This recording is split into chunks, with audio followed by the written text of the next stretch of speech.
India முழுவதும் சுமார் 8500 ரயில் நிலையங்கள் கொண்டுள்ளது. மொத்தம் இருப்பு பாதைகள் நீளம் 1,21,407 கிலோமீட்டர். இந்திய ரயில்வே தினந்தோறும் 11,000 ரயில்களை இயங்குகின்றன.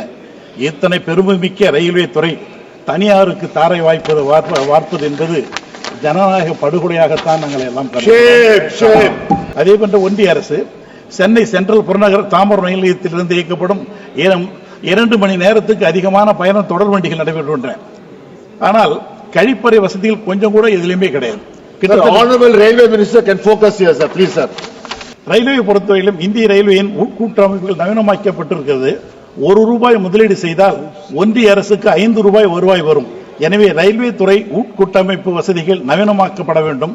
ஒன்றிய அரசு சுணக்கம் காட்டாமல் தாராளமான நிதி ஒதுக்கீடு செய்ய வேண்டும் என்று வலியுறுத்தி கேட்டுக் கொள்கிறேன். தமிழகத்தை பொறுத்தவரை கண்டிப்பு தொடர்ந்து வஞ்சித்துக் கொண்டே இருக்கிறார்கள்.